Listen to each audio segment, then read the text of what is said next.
I love this new recipe that we've just sent out for testing. It's from Giada's Italy, which is absolutely delicious. It's a sheet pan chicken with a bread salad bake.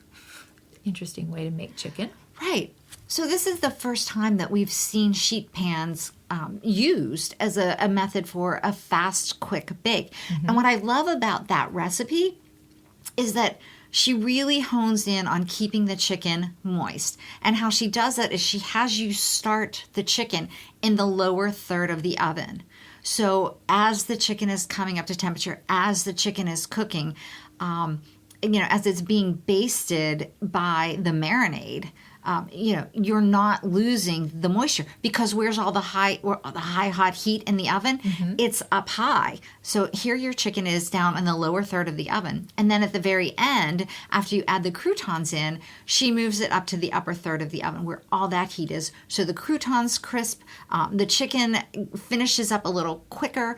It's just really a lovely way to cook chicken. I am so looking forward to hearing what our testers have to say about that. That sounds delicious.